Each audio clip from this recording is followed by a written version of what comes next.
Hello friends, welcome to your English world and this is Indra Savana here and today we will discuss Forsyte Saga written by John Galsworthy.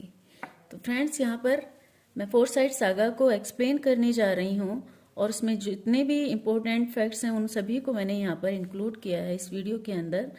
तो friends अगर आपको मेरी ये video अच्छी लगती है तो प्लीज़ इसको शेयर और सब्सक्राइब जरूर करें और मुझे लगता है आपको इस वीडियो से ज़रूर कुछ ना कुछ नया सीखने के लिए मिलेगा। तो शुरू करते हैं friends. The foresight saga it is a series by English novelist John Galsworthy. जैसा कि मैंने बताया कि जॉन गाल्सवर्दी को ही हम पढ़ रहे हैं यहाँ पर फ्रेंड। तो जॉन फोरसाइट सागा उन्होंने ही लिखा है और ये एक नॉवलिस्ट के रूप में उभर कर आए जब इन्होंने इसको लिखा। ये एक सीरीज है नॉवेल्स की और इंटरल्यूड की और डिटेलिंग 3 जनरेशंस। ये 3 जनरेशन को यहाँ पर डिटेलिंग करता है। तो फ्रेंड्स यहाँ पर 3 जनरेशन को दिखाया गया है इस फोरसाइट सागा के अंदर। एंड अपर मिडिल क्लास यहाँ पर दिखाया गया अपर मिडिल क्लास को जो विक्टोरियन फैमिली से बिलोंग करते थे एंड 80s के टाइम की जो through to the mid 20s के टाइम की यहाँ पर फैमिली प्रॉब्लम्स को इनके प्ले के अंदर दिखाया गया है और जो पब्लिश हुआ था 1922 में। Dramatic interest centres on unhappy marriage, the problem of divorce and the powerful influence of one generation on the next। तो फ्रेंड्स क्या दिखाया गया है प्लेस के अंदर कि इन जो ड्रामास हैं इनके तो इनका जो इंटरेस्ट है वो है सेंटर क्या है अनहैप्पी मैरिज है। यहाँ पर मैरिज दिखाई गई है जो अनहैप्पी हैं यहाँ पर कपल वो सेटिस्फाई नहीं है अपनी मैरिज से। और दूसरी प्रॉब्लम क्या डाइवोर्स दिखाया गया है यहाँ पर है ना। और यहाँ पर powerful influence of one generation on the next यानी कि एक जनरेशन का प्रभाव दूसरी जनरेशन पर यहाँ पर पड़ता हुआ दिखाया गया है प्लेस के अंदर। नेक्स्ट है फ्रेंड्स, क्योंकि ये एक लॉयर का कोर्स तो इन्होंने किया ही था, पढ़ाई की थी लॉयर की, तो फ्रेंड्स उसी से रिलेटेड यहाँ पर इन्होंने अपने प्लेस में भी चीज़ें डाली हैं। नेक्स्ट है friend, in the man of property. ये मोस्ट इंपॉर्टेंट नॉवल है इनका, पहला नॉवल है फोरसाइट सागा का। तो जो मैन ऑफ प्रॉपर्टी है इसमें एक कैरेक्टर होता है सोमेश नाम का, बहुत ही इंपॉर्टेंट कैरेक्टर माना जाता है, मेन कैरेक्टर माना जाता है सोमेश। सोमेश है फोरसाइट ए सक्सेसफुल सॉलिसिटर है, ये भी यहाँ पर एक सॉलिसिटर है। ये अपनी लाइफ से इसको एक ऑटोबायोग्राफी भी माना जाता है। जो फोरसाइट सागा है इसको ऑटोबायोग्राफी भी माना जाता है एक तरह से, जॉन गाल्सवर्दी की ऑटोबायोग्राफी से रिलेट करता है फ्रेंड। तो ये सॉम्स जो है ये एक सक्सेसफुल सॉलिसिटर्स है, द नेफ्यू ऑफ ओल्ड जोलिन्स। ठीक है, ये ओल्ड जोलिन जो है इनका क्या है भतीजा है Somesh, and live in London और ये लंदन में रहते हैं। तो डेडिकेशन क्या है फ्रेंड, डेडिकेशन जो है इन्होंने डेडिकेट किसको किया है, ये जो फोरसाइट सागा है किसको डेडिकेट किया, ये मैन ऑफ प्रॉपर्टी पहला नोवेल है जो इनका, किसको डेडिकेट किया, तो इन्होंने अपनी वाइफ को इसे डेडिकेट किया है friend. Said bye John Galsworthy, John Galsworthy ने ही कहा है कि ये जो नोवेल है मेरी वाइफ को डेडिकेटेड है। ठीक है, मेन कैरेक्टर की बात कर लेते हैं फ्रेंड्स। यहाँ पर मेन कैरेक्टर की बात करते हैं। फोरसाइट सागा के अंदर जो मेन कैरेक्टर है वो हमें याद रखना बहुत जरूरी है, द ओल्ड फोरसाइट। ठीक है, ओल्ड फोरसाइट में क्या है 3 जनरेशन में जैसे इसको डिवाइड किया गया है फ्रेंड, तो ओल्ड फोरसाइट में देख लेते हैं फर्स्ट जनरेशन है ये इसकी। ठीक है, फर्स्ट जनरेशन में कौन है, एन, सबसे जो एजेड यहाँ पर पूछ लिया जाता है कि जो सबसे एजेड है वो कौन है, सबसे ओल्ड कैरेक्टर को पूछ लिया जाता है तो वो है एन। इनको याद रखना है अपने, हालांकि इनको ज़्यादा दिखाया नहीं गया है नोवेल के अंदर, तो फिर भी हमें याद रखना है एन को। जो बहुत ही अच्छे से नोवेल पढ़ेंगे उनको ही एन के बारे में पता चलेगा, अदरवाइज जो ऊपर ऊपर से पढ़ लेंगे तो एन का तो कहीं वहाँ पर ज़्यादा जिक्र ही नहीं है वैसे। तो एन अबाउट 80 ईयर्स ओल्ड, ये 80 ईयर्स की हैं, सबसे एजिड हैं। The eldest of the family, सबसे बड़ी हैं फैमिली के अंदर, तो eldest member in the of the family पूछ लिया जाता है तो ये है एन, आप इसको याद रखना। नेक्स्ट है ओल्ड जोलिन। आप यहाँ पर कई बार तो ओल्ड जोलिन को ही मान लेते हैं एल्डेस्ट कैरेक्टर, जबकि ऐसा नहीं है, एन एल्डेस्ट है। ठीक है, old Jolin having made a Fortune in T, इनका एक चाय का बिजनेस है फ्रेंड, ओल्ड जोलिन है जो। ठीक है, नेक्स्ट है जेम्स, यहाँ पर जेम्स हैं, ए सॉलिसिटर हैं, मैरिड टू एमिली। इनकी एमिली से शादी हो जाती है, ये भी पेशे से सॉलिसिटर्स हैं फ्रेंड, जेम्स जो हैं, ठीक है। और with in James twins brothers, और सॉरी स्वीथिन जो हैं ये जेम्स के ट्विंस, ये जेम्स और ये दोनों स्वीथिन और जेम्स जो हैं ये ट्विंस हैं, दोनों भाई हैं, ये जुड़वा भाई, ठीक है, जेम्स और स्वीथिन, ठीक है। जूलिया कौन है इसके अंदर? जो जूलिया है एक विडो है ये, ठीक है, वाइफ ऑफ सेप्टिमस की पत्नी है, लेकिन सेप्टिमस इसमें इसकी डेथ हो जाती है सेप्टिमस की, तो ये एक विडो है इसके अंदर जूलिया। नेक्स्ट देखते हैं फ्रेंड, ये कैरेक्टर हमें याद रखने बहुत जरूरी है। हम स्टोरी को एक बार पढ़ लें फिर कैरेक्टर को याद कर लें तो हमें स्टोरी अपने आप रिवाइज हो जाती है। नेक्स्ट देखते हैं, हेस्टर है एन ओल्ड मेड, ये मेड है इनके घर में जो काम करती है हेस्टर। और रोजर है फ्रेंड जो जॉर्ज फोरसाइट के फादर हैं, रोजर हैं, जॉर्ज के फादर हैं ये। यंग फोरसाइट को देख लेते हैं, यानी कि जो सेकंड जनरेशन आती है इनकी, जो सेकंड जनरेशन से बिलोंग करती है वो यंग फोरसाइट है। तो उसमें देख लेते हैं कैरेक्टर कौन कौन से हैं फ्रेंड। यंग जोलिन है, सन ऑफ ओल्ड जोलिन, ये यंग जोलिन ओल्ड जोलिन का ही बेटा है। मैरिड 3 टाइम, इसकी शादी होती है 3 टाइम, 3 शादियां होती हैं। यहाँ से क्वेश्चन आ जाता है कि उनकी पहली पत्नी का नाम बताओ या फिर उनकी लास्ट वाली पत्नी का नाम बताओ, ऐसे आ जाता है। तो उनकी पहली पत्नी का नाम था फ्रांसिस, ठीक है, फ्रांसिस उनकी पहली पत्नी थी, हेलन उनकी दूसरी पत्नी थी और आयरन उनकी 3rd थी। जबकि ये आयरन की शादी तो पहले भी सोमेश से हो चुकी होती है, लेकिन ये सोमेश और इसका डाइवोर्स हो जाता है, तो उसके बाद ये यंग जोलिन से शादी कर लेती है आयरन। फ्रेंड्स सोमेश के बारे में जान लेते हैं, सेकंड जनरेशन में आता है ये। जेम्स एंड एमिलीज सन, ये जेम्स और एमिलीज का बेटा है, ठीक है। तो ये एक सॉलिसिटर्स है सॉम्स, और ये जेम्स और एमिलीज का बेटा है। Married to the unhappy Irene who later marriage with young Jolyon, यानी कि जो यंग जोलिन से आयरन शादी करती है वही है।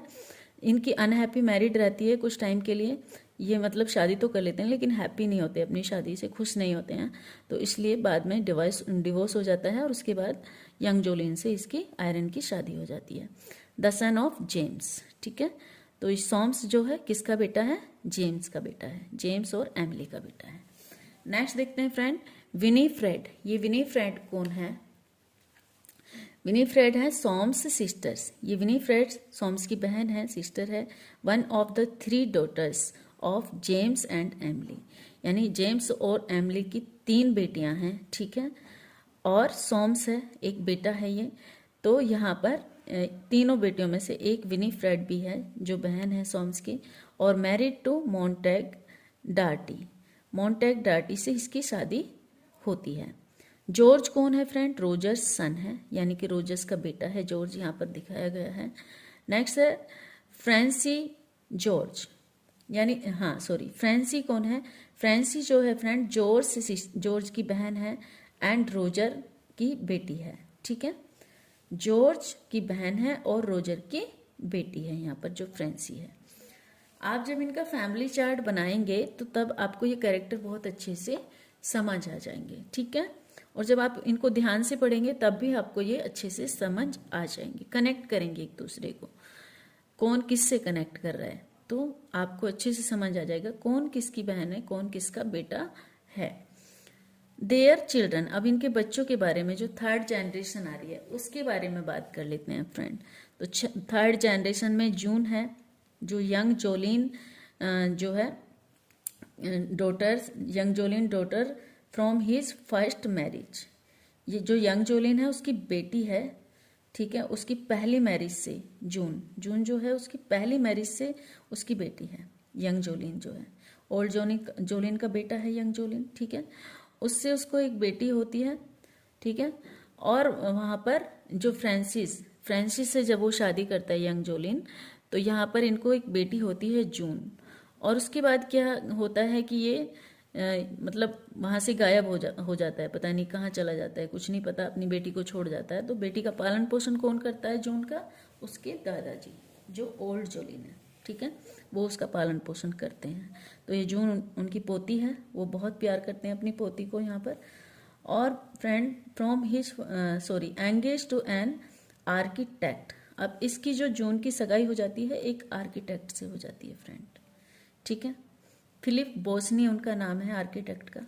वो बिकम आयरन लवर, लेकिन बाद में क्या होता है, वो आयरन बोस यानी कि जो सोम्स है उसके यहाँ वो एक घर बनाने आता है। वो आर्किटेक्ट होता है, वो उसका घर बनाने आता है, लेकिन आयरन जब उससे पहली बार मिलती है तो आयरन से उसको लव हो जाता है, इन दोनों का प्यार हो जाता है, जबकि उसकी सगाई हो रखी होती है जून से यहाँ पर, ठीक है। जब आप इसको कहानी को पढ़ेंगे तो बड़ी मज़ेदार स्टोरी है, आप देखेंगे, आप देखिएगा, आपको सब समझ आ जाएगा।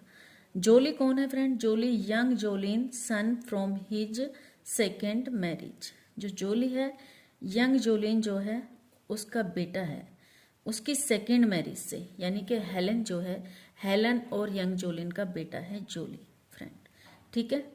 और ये मर जाता है, dies during the Boer War. Boer War में मरता है ये, लेकिन मरता कैसे? टाइफाइड से मरता है। वॉर में इसकी मौत नहीं होती है, वॉर में ये मरता नहीं है, लेकिन इसकी जो डेथ होती है वो टाइफाइड से होती है। क्वेश्चन पूछ लिया जाता है कि बोर वार में उसकी डेथ होती है, लेकिन होती किस रीजन से है? तो रीजन है टाइफाइड, ठीक है फ्रेंड। नेक्स्ट चलते हैं।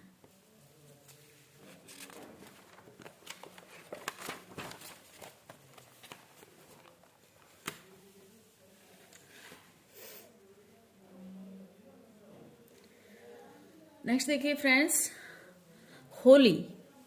होली कौन है? होली यंग जोलिन्स की daughter from his second marriage. जो होली है वो उसकी बेटी है, ठीक है। जोली कौन था? बेटा था, और होली कौन है? बेटी है, ठीक है, यंग जोलिन की। वही सेकेंड मैरिज से ही है, ठीक है। ये दोनों बहन भाई है, जोली होली दोनों बहन भाई हैं, ठीक है। और जॉन को देख लेते हैं। जॉन कौन है? जॉन यंग जोलिन्स सन, यानी कि जो जॉन है वो यंग जोलिन का बेटा है, लेकिन है उसकी थर्ड मैरिज जो हुई थी आयरन से, उससे आयरन और यंग जोलिन का बेटा है जॉन, ठीक है फ्रेंड। ये बात यहाँ तक क्लियर हो गई होगी आपको। नेक्स्ट फ्लेयर के बारे में जान लेते हैं। फ्लेयर कौन है? तो फ्लेयर जो है सोम्स की बेटी है, सोम्स की डॉटर है ये, from his second marriage. Friend यहाँ पर क्या हुआ था, जो सोम्स है और आयरन है उनका दोनों का डिवोर्स हो गया था। तो सोम्स ने यहाँ एक फ्रेंच लेडी से शादी की थी, और वो शादी सिर्फ इसलिए की थी क्योंकि इनके पास प्रॉपर्टी बहुत थी, तो उस प्रॉपर्टी का कोई वारिस होना चाहिए, उसके लिए इन्होंने दूसरी शादी की थी। उन्होंने मतलब एक तरह से समझौता ही किया था। उनको एक बेटा चाहिए होता था कि अगर एक बेटा होगा, वारिस होगा, तो तभी इस प्रॉपर्टी का कोई मालिक होगा तो बेटर है, अदरवाइज तो ये ऐसे ही छोड़ के जानी पड़ेगी सारी प्रॉपर्टी, इसका कोई वारिस नहीं होगा। तो इन्होंने फ्रेंच एनिटी से शादी की थी, एक बेटे के लिए बेटा चाहिए होता था इनको, लेकिन इत्तेफाक से हुआ क्या था कि इनको बेटी हो गई थी, और वो भी ऐसी सिचुएशन में हुई थी कि एक बार को तो कह दिया गया था कि या तो बेटी या तो बच्चा बचेगा या फिर माँ बचेगी। सिचुएशन ऐसी हो गई थी कि दोनों में से हम किसी एक को ही बचा सकते हैं, डॉक्टर ने बोल दिया था। लेकिन इन्होंने सोम्स ने क्या कहा था कि मुझे तो बच्चा ही चाहिए, बच्चे को ही बचा लो। फिर इस बात पे इसकी जो फ्रेंच एनिटी जो इनकी वाइफ थी, ये भी इनको छोड़कर चली गई थी। तो ये इनकी बेटी थी, फ्लेयर बेटी हुई थी इनको। तो फ्रेंड आगे देखते हैं। जॉन्स लवर, जो जॉन्स की लवर थी, जॉन जो इनका बेटा था यंग जोलिन का, ठीक है, और आयरन का बेटा था, ठीक है। तो ये जॉन है, और ये प्यार किससे करता है? फ्लेयर से प्यार करता है फ्रेंड यहाँ पर, ठीक है। तो बात समझ में आ रही है? ये दोनों तो बहन भाई हुए ना आपस में, जॉन और फ्लेयर तो बहन भाई हुए, लेकिन इनको अपनी फैमिली की बैकग्राउंड पता ही नहीं है कि क्या है हमारी फैमिली, हम कहाँ से बिलोंग करते हैं। लेकिन जब इनको बाद में पता चलता है फ्रेंड, तो फिर इनको अलग कर दिया जाता है, समझा दिया जाता है कि आप दोनों आपस में भाई बहन हो, आप शादी नहीं कर सकते। तो जॉन इसका लवर होता है। Later marriage to Michael Mont, लेकिन फ्लेयर जो है उसकी बाद में शादी हो जाती है माइकल से फ्रेंड। यहाँ पर जब उसको सच्चाई का पता चलता है तो वो छोड़ देती है जॉन को, एंड उसके बाद उसकी शादी हो जाती है माइकल से। वेल कौन है फ्रेंड्स? वेल विनीफ्रेड एंड मॉन्टेग्स का बेटा है, ठीक है। विनीफ्रेड जो किसकी बहन होती है? सॉम्स की, ठीक है। उसका बेटा है वेल, और मॉन्टेग्स का बेटा है, और मैरिज हिज कजिन्स होली, और होली से, जो होली है उसकी कजिन है, उससे यहाँ पर शादी हो जाती है। अब देखते हैं कि यहाँ पर कजिन से ही शादी कर लेते हैं, क्योंकि जॉन गाल्सवर्दी ने खुद अपने मतलब अपने कजिन्स की, जो उनकी भाभी लगती थी, कजिन्स की वाइफ थी, उससे शादी कर ली थी, ठीक है। तो यहाँ पर इस तरह से ये कजन से इन्होंने शादी कर ली, हिज कजन्स होली से। इमोजन सिस्टर ऑफ वेल, इमोजन जो है यहाँ पर वेल की बहन है। तो ये सभी करेक्टर आपको ध्यान में रखने हैं और याद करने हैं। जब आप स्टोरी पढ़ेंगे तो आसानी से आपको सभी करेक्टर याद हो जाएंगे। एक फैमिली ट्री आप बना लेंगे तो और भी आपको इजी हो जाएगा इन्हें समझना, ठीक है फ्रेंड। तो फोर साइड सागा के जो ये नॉवेल्स हैं और इंटरल्यूड है, ये कब कब आए, यहाँ पर मैंने आपको डेट मेंशन कर दी है फ्रेंड्स। ये डेट भी पूछ ली जाती हैं कि four side saga the man of property कब आया, तो 1906 में आया फ्रेंड ये। उसके बाद इंटरल्यूड आया Indian summer of four side, ये इंटरल्यूड है फ्रेंड, और ये 1918 में आया। देन इन चांसरी भी नॉवल है और 1920 में आया। अवेकनिंग इंटरल्यूड है, 1920 में आया, और टू लेट नॉवल है, 1921 में आया। तो कौन सा नॉवल है और कौन सा इंटरल्यूड है, यहाँ पर मैंने इनको मेंशन किया हुआ है फ्रेंड। इनको आप देख सकते हैं और नोट कर सकते हैं, ठीक है फ्रेंड। तो यहाँ तक मुझे लगता है कि आपको इस वीडियो से बहुत कुछ सीखने को मिला होगा, और आपको लगता है कि आपने अगर इस वीडियो से कुछ सीखने को मिल रहा है तो फ्रेंड प्लीज़ मुझे ज़रूर सपोर्ट कीजिएगा, ज़रूर लाइक कीजिएगा। Thanks for watching this video, and मिलते हैं नेक्स्ट वीडियो में। तब तक के लिए गुड बाय।